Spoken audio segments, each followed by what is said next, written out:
All right, time's now 4:47. Let's get back over to Peyton. All right, happy Friday. And I tell you what, Leslie, we've had so many photogenic storms over the past couple of days.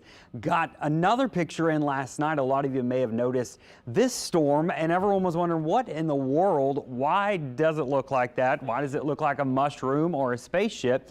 And really, this is fairly common. You just have to have the exact right conditions for it to be this symmetrical. So what's happening here is the thunderstorm has gone up. Thunderstorms consist of updraft. You have to have rising air. As that air eventually rises, it runs into the stratosphere and it spreads out. We call that the ANVIL, and that's what you get here. Now, the reason this is so symmetrical is because there's no really winds going on aloft, or the air was very still, so it wasn't being blown to one side, which is what you usually see. So a pretty cool event going on. And remember, the atmosphere, it's a layered thing, and everything that happens weather-wise is in the troposphere. So as the air rises, it runs into the stratosphere because it's warmer in the stratosphere. So it runs into it, and then that's why it spreads out. So any given day with a thunderstorm, you will see an ANVIL usually, especially with the stronger ones. All right, today it's going to be a hot one. I have us up to about 90 degrees this afternoon. We'll watch for a few pop-up storms.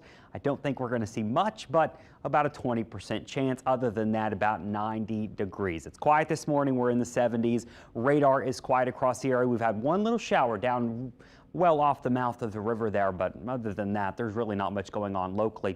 The marine forecast, your weekend forecast, if you're getting out on the boat, 20% chance of rain today, not much chop, 40% chance of rain tomorrow, and a 30% chance of rain out in the coastal areas on Sunday. And notice, not much going on. We go from a south to west wind to a north wind on Sunday, but the winds never really get that strong, anywhere from 5 to 10 knots. You just got to use a little extra caution near any of those storms. High tide running about 10 a.m. this morning in Grand Isle. Slide out near the Wrigley's 3 p.m. and Shell Beach 2 p.m. Your low tide is continuing to run right around midnight, give or take an hour. So we'll watch for a few pop-up storms this afternoon. Not a big deal. I don't think we see much rain.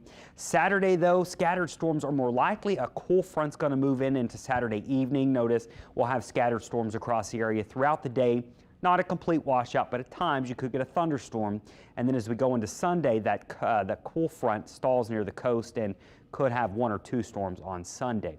Severe weather threat, it is there tomorrow. We need to watch this, especially if you're at Bayou Boogaloo. You don't want to get stuck out there in a bad storm. It's a low risk, but it's there mainly for gusty winds and hail, so that's something to watch for. And then our rain chances start to drop off Sunday and Monday, and the next week we'll have about a 20 or 30% chance of rain as a disturbance sets up to our east over Florida. I think that's where the stormiest weather is going to be, but we're close enough to where we could see 1 or 2 storms, and it'll help our temperatures moderate back down to more seasonal, which is in the mid-80s. So that'll at least feel better than 90 and 92, which is what we've got for today. So there is your 7-day forecast. Best chance of rain over the next 7 days, I think, is tomorrow. And while it is tomorrow, I don't think it's a washout, just some scattered storms around Sunday into Monday, trending drier. And then next week, we're back in the mid-80s.